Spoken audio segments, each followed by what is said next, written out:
Goeienaand en baie welkom by Fokus. Ek is Lenet Francis Puren. Die eerste Woensdag van die maand. Dankie dat jy by ons aangesluit het. Later praat ons met Dr. Randall Otel. Hy's 'n huisartskunde spesialist van Kaapstad oor Wêreld Autisme Maand wat van dese maand gevier word. Maar ons kyk eers na die omstredenheid oor die dekriminalisering van sekswerk in Suid-Afrika. Sekswerk word tans verbied, ingevolge die Wysigingswet op strafregtelike aangeleenthede. Maar voorspraakgroepe sê sekswerkers is geregtig tot dieselfde voordele soos ander burgers in arbeidsbedrywe. Ander burgerregtegroepe stem egter nie saam nie en meen die dekriminalisering van sekswerk sal gemeenskappe vernietig. Ons wys ons kykers daarop van die inhoud en die beeldmateriaal kan sensitiewe kykers ontstel. Hier is Fokusregisseur Jolien Reed en Sipho Mguni se verslag. Money is power. So the minute the man gives you money, he's got power and control over your body. Sekswerk is work. The legalization will be used as a front. We're not going to stop to do advocacy for the decriminalisation of adult sex work. Die koop en die verkoop van volwasse seks in Suid-Afrika is onwettig. In 2017 het die Suid-Afrikaanse Kommissie vir Regshervorming 'n verslag oor volwasse prostitusie vir openbare kommentaar vrygestel. Die kommissie se voorkeuropsie was om die gekriminaliseerde wetlike raamwerk te behou, terwyl die tweede opsie is om dit gedeeltelik te kriminaliseer. Ek persoonlik dink dit is die absolute antithese van geslagsgelykheid. Ek dink ons ons is in 'n land soos Suid-Afrika waar ons al reeds hierdie epidemiese vlakke van gesinsgeweld, verkrachting en sovoorts het. Nou wat ons nou doen, ons sê nou vir die mans, wel nou kan jy wettiglik toegang koop tot vrouens en weerbare gemeenskappe. So eerder as om paaie te bou uit hierdie gewelddadige industrie wat die regering nou voorstel is, kom ons teer paaie in dit in. En ek dink dit is skrikwekkend om te dink waarna dit toe kan lei. Decriminalisation of sex work in South Africa. It's in alignment with the universal health coverage in the components of human rights and achieving the 2030 indicator to say by 2030, all key population, including the general community of South Africa globally and international community, they must end HIV, TB and STI. So by decriminalizing sex work, we're going to be enabling an environment for us to achieve by 2025, which is our 1995 goal. Willie se storie oor hoe sy op die straat beland het, is die verhaal van baie in die seksbedryf. Sy was swanger en het van die huis af weggehardloop en met haar kerel gaan bly. He was a security guard in most of the brothels around Hillbrook. So that's when one day he was like, no, I must be like other girls and find myself work. And then he sent one of his friends' girlfriend to actually come take me and take me to the streets. Van toe af het sy in verskillende dorpe gewerk as 'n prostituut en sy vertel hoe kwesbaar die bedryf is. It's when I was raped by, I think, almost 17 men. So a client came and picked me up, and then he was like, he does not like using the premises that we use because there's no parking and stuff. And then he said, can we rather drive to a quiet place? Not knowing that whilst driving to that place, he had already planned that the other men would be waiting there. So I remember how, like, when we got there, a group of men just came and then they approached me and they were like, why are you selling your body? It was mostly Zulu men. Why are you selling your body? Do you know that this, you can't sell your body, the body is not for sale. And then, yeah, they kept on taking turns on me. When decriminalization happens, sex workers will be able to be free, will be able to stand up for themselves to say, this is what has happened to me, and I am free to report this kind of an offense.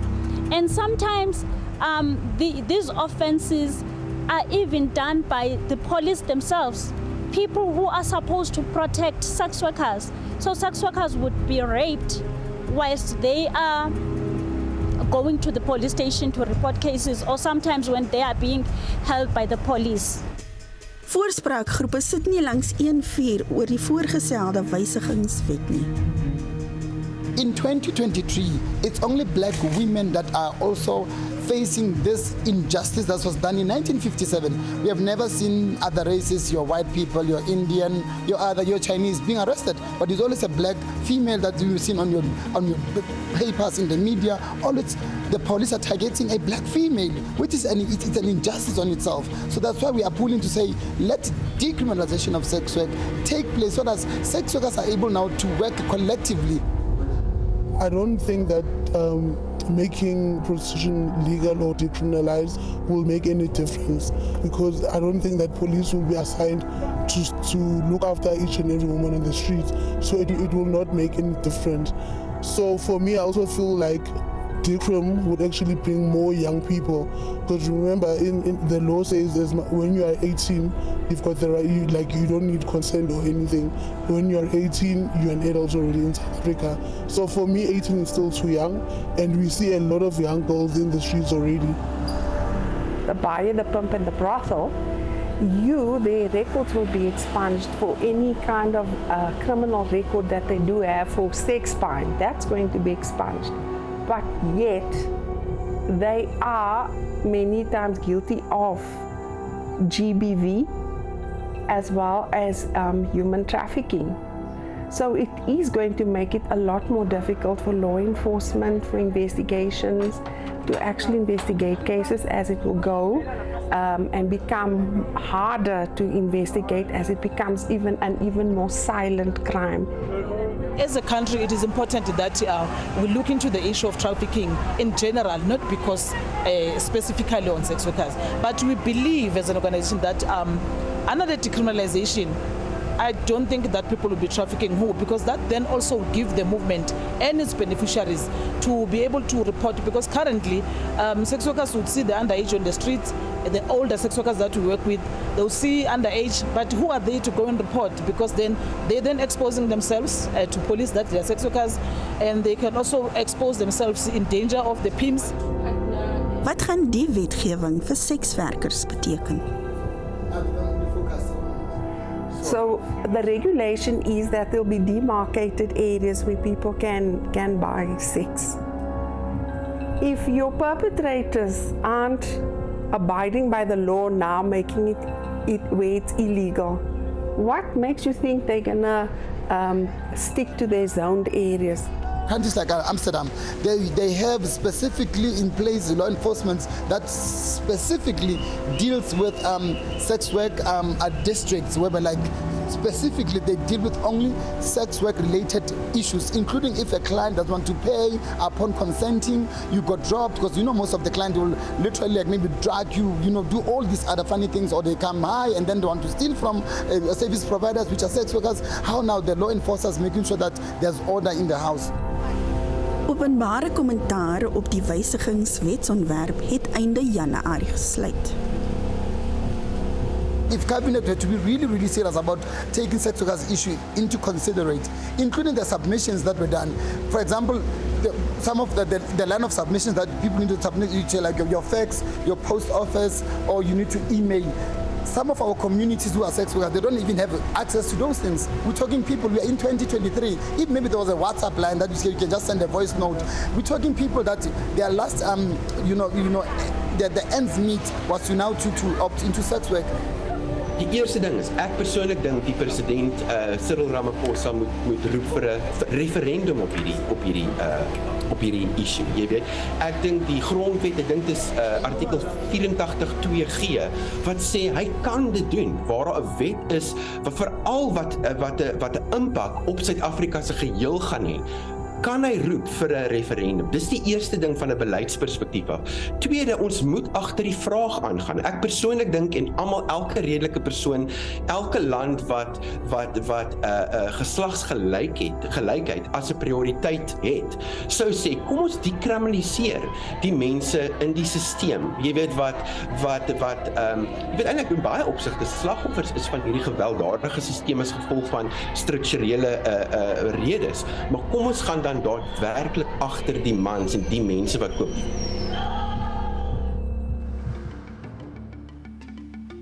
Bly ingeskakel, net hierna praat ons oor outisme. En volgens die Verenigde Nasies is daar byna 70 miljoen mense wêreldwyd wat met outisme leef. Sien jou nou.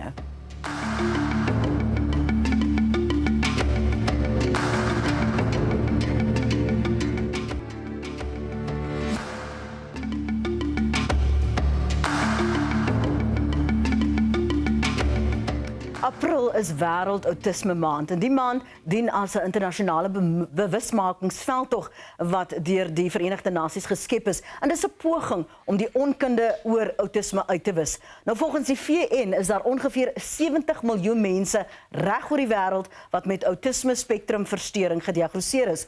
En dis sowat 1% van die bevolking. Maar weens 'n tekort aan inligting en onkunde oor outisme, leef talle kinders en volwassenes in arm woonbuurte met die neuroontwikkelingsstoring sonder dat hulle daarvan bewus is. Dr. Randall Otel is 'n huisartskundige spesialis van Kaapstad en hy is vanaand ons gas hier op Fokus. Baie dankie dat jy vanaand by ons aangesluit het. Hoe verduidelik jy outisme aan 'n leek? Ja, goeienaand Lenet en dankie dat julle my jy weet op die program het. So ja, outisme is maar baie algemeen en jy weet daar's gedragsafwykings, daar's ontwikkelingsafwykings soos in spraak en sovoorts en hierdie mense word gesien as dan nou nie normaal in die gemeenskap nie. En dit gee dan aanleiding dat ons dat vir hulle dan ondersoek en sekere diagnoses dan kan maak. En in die meeste van die gevalle, as hierdie pasiënte of hierdie mense dan nog nie soos normaal is soos in die gemeenskap, soos wat die gemeenskap verwag nie, kom dit dan meeste van die tye uit dat hulle dan autisties is. As ons praat oor ontwikkeling en gedragsafwyking waarna jy verwys, brei 'n bietjie daarop uit want ons het elkeen ons eie persepsie van hoe dit lyk. Ja, nee, soos mense sal sê, autisme is nou dan 'n neuroontwikkelingsstoring. En jy weet, ons is basies op die draad op die oomblik, is dit nou geneties of is dit nie geneties nie, maar dit gebeur dan as die kind aangetast word, so hulle ontwikkeling is dan stadiger as die normale ontwikkeling of wat jy sal verwag van 'n spesifieke ouderdom. En ons diagnoseer dit rofweg so hier van 18 maande af, maar van meeste van die tyd af 24 maande wat 2 jaar oud is. So tussen 2 en 3 jaar oud diagnoseer ons dit maar meestal so. Daar is soos 'n probleme met die spraak, daar's probleme met hulle vaardighede, hulle is miskien stiller as die ander kinders hulle ouderdom, of hulle speel meer, hulle is meer woelig, hulle is meer op en af, of hulle luister nie, of hulle doen, jy weet goedjies wat die ander kinders hulle ouderdom nou nie sal doen nie. So, dit vereis dan dat hulle dan moet geondersoek word en dan gesien word, jy weet, iemand wat dan vaardig is om die diagnose te maak van autisme.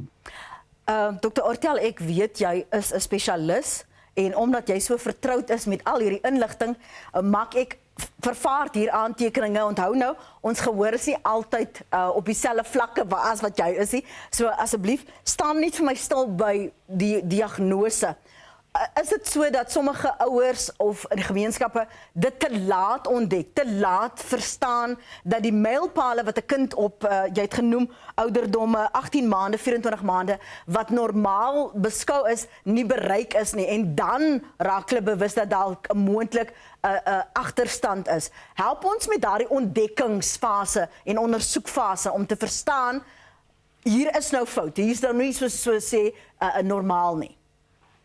Ja, nee, dankie vir daai vraag Lenet. En jy weet, as 'n primêre sorgdokter, het ons baie jy weet tools in plek gestel om hierdie goed dan jy weet te diagnoseer. So, jy weet, mense sal nou praat nog steeds van die kliniekkaart van die kind. Ons noem dit mos nou deesdae the Road to Health chart. So, as jy deur daai boekie gaan, so enige baba wat gebore is, kry dan so 'n boekie, want dis die boekie wat hulle dan nou na die kliniek toe neem vir inentings en sovoorts. Maar as jy deur daai boekie blaai, sal jy sien, daar is die verskillende mylpale wat die kind dan moet bereik op 'n sekere ouderdom. Ja. En ek gee altyd jy weet opvoeding vir die ouers om te sê, jy weet lees hierdie boekie deur want altyd wanneer hulle hierdie boekie uithaal is wanneer hulle kliniek toe kom en daar's lekker prente in en so voort. So dit sê vir jou teen watter ouderdom die kind dan moet kruip of stap of so voort of teen watter tyd op watter ouderdom die kind dan moet glimlag of teen watter tyd die kind dan jy weet vreemde mense erken en sovoorts en hoe hulle speel. So dit is baie belangrik dat mense daai boekie dan deurgaan. As hulle dan enige probleem kry, waar hulle nou dan dink, okay, maar hier is nou dan iets verkeerd met hierdie kind, dat hulle dan, jy weet, hulle mediese sentrum dan moet raadpleeg. Nou, ek weet in ons gemeenskap en ek werk ook in die staatsdiens. Mense kan dan, jy weet, aansoek doen by die klinieke, gaan by die baba klinieke soos ons dan ook ken en die verpleegsters daar sal dan die eerste jy weet ondersoek doen en dan die kind aanverwys. So ons het dan jy weet arbeidsterapeute, ons het spraakterapeute, ons het dokters, pediaters, daar's neuroloog, pediatriese neuroloog. En daar is riglyne hoe ons hierdie pasiënte dan diagnoseer. Dis wat ons noem die DSM-5 classification. Hou net so vas. Ons kan na die breek praat oor die riglyne. Dis duidelik dat Dr. Ortel 'n kundige is in sy vakgebied. So na die breek praat ons verder oor autisme. Ons gaan praat oor die mylpale, die riglyne en natuurlik baie belangrik die hulpbronne as jy nie weet waar om aan te klop vir hulp nie. Moenie weggaan nie, ons is nou terug.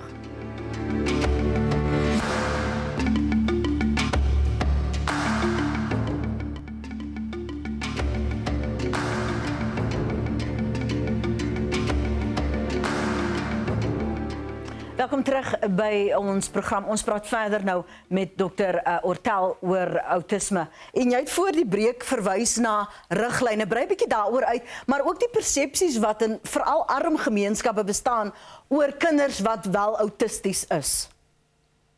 Ja, so kyk, daar's riglyne wat ons gebruik hulle net om hierdie diagnoses te maak. So dit is wat ons nou noem die DSM-5 classification. So meeste van die mediese praktisyns sal dan kennis dra van hierdie riglyne. So dit praat maar jy weet as gevolg van die kind se gedrag. So as kyk maar na die gedrag, is die kind se gedrag appropriate? Jy weet is daar kan die kind dan sosiaal jy weet interact met die ander mense, is daar oogkontak, jy weet doen hulle hierdie repetitive movements, is daar goedjies waar hulle vir hulle self seer maak. Jy weet, dis die gedragspatrone wat ons dan kyk ons ook na die ontwikkelende probleme. Jy weet, kan hulle dan leer in die skool of aantal in die kleuterskool en is hulle spraak jy weet op die regte mylpaal. En dan hoe is hulle denke? Jy weet, is hulle geïnteresseerd in onderwerpe soos ander kinders? Jy weet, speel in klere en met balle en goed speel. Maar jy weet, gewoonlik is daar afwyking met daai kinders. Hulle sit gewoonlik stil of hulle kyk na een bal op 'n tyd en dis maar dit. En dan psigologies, jy weet, hulle emosies. Jy weet, hierdie kinders, hulle sien op dieselfde emosionele vlak soos ander kinders, hulle ouderdom. Hulle sal waarskynlik kwaad wees vir langer van die tyd of hulle ewe skielik huil hulle net. Goed. Dr. Ortel, jammer dat ek jou onderbreek. Ek wil net terugkom na hulpbronne en ondersteuning wat bestaan, omdat daar 'n persepsie is, 70 miljoen mense in die wêreld wat autisties is, maar die persepsie bestaan, hulle is so anders, hulle kan niks doen nie. Ja, nee, kyk, daar's verskillende vlakke van autisme. Soos nou sê die algemene, jy weet, autistiese afwyking. En dan kry jy die ander milde vorms. So daar's altyd hulpbronne beskikbaar. Jy weet die rigmurg van hierdie van die ondersteuning kom maar van die arbeidsterapeute, van hulle kyk mos maar nou na die kind se ontwikkeling en speel en sovoorts. Maar ons is dan 'n groter span. Jy weet, daar moet pediaters wees en jy weet, dan moet neuroloog wees en so wat betrokke is. Maar die grootste hulpbron is aan hierdie peer support groups. So die arbeidsterapeut wat dan die kind sien, sal dan die ouer dan, jy weet, inlig met watse webblaaie hulle kan dan gaan opsoek. Maar baie van die pasiënte het die internet nie, en dis nog die realiteit reg oor Suid-Afrika. So daar's maar peer support groups op WhatsApp. Mense ontmoet maar waarskynlik by die hospitaal of by 'n inrigting wat die hospitaal dan reël as 'n support groep. So Ja, soos ek sê, die rigmurg van hierdie ondersteunende groepe is maar jou arbeidsterapeut as jy dan by hulle uitkom. En dan die dokter kan dan ook nog vir jou aanbewys na hierdie privaat organisasies toe. Daar's organisasies wat betaal word deur die staat wat kyk na hierdie kinders. So daar's genoeg hulpbronne. Jy moet dan nog net reg in kontak kom met hulle. Word daar genoeg gedoen om bewustheid te skep? Want jy het nou die een kant van die prentjie gesien, maar ons het daarom nou ook al reekse soos The Good Doctor en Attorney Woo gesien, wat vir jou wys dat hulle geniaal kan wees en as daar die geleenthede geskep word om hulle briljantheid na vore te bring. Ja, kyk, Lenet, jy weet in medies is opvoedkunde en om hierdie siektestoestande voor te stel in die gemeenskap, dis baie belangrik. So kyk, ons sukkel, ek gaan sê ons, ek is waarskynlik deel daarvan, ons sukkel maar om hierdie boodskappe uit te kry in die gemeenskappe, want ons is net so, jy weet, gehandhaaf met so baie werk in die hospitaal of in die kliniek en sovoorts, en ons voel ook maar partykeer uitgebrand, maar ek dink ons kan meer doen om hierdie goed, om die gemeenskappe op te voed. So, jy weet, ek het nou probeer in my eie tyd dan nou, jy weet, TikTok en Facebook en sulke goedjies te doen om hierdie siektes dan bloot te stel aan die mense en dan net vir hulle riglyne te gee hoe hulle dan hulp kan kry. Baie so, dankie. Maar ek dink ons moet meer opvoeding doen. Baie dankie vir dit wat jy doen en dankie vir jou tyd vanaand hier op Fokus. Ons gaan jou volg daar op TikTok, dan moet ons daar ook verder gesels hieroor. Dit is belangrik dat ons almal ons deel doen vir daardie bewusmakingspoging. Baie dankie vir die saamkyk. Onthou, ons is elke tyd wanneer jy aanlyn is, kan jy vir ons vind op Facebook en Twitter. Vanaand se uitsending is ook beskikbaar op YouTube. Geniet die Paase en wees asseblief veilig op ons land se paaie. Tot volgende Woensdag aand om 7 hier op SABC 2. Totsiens.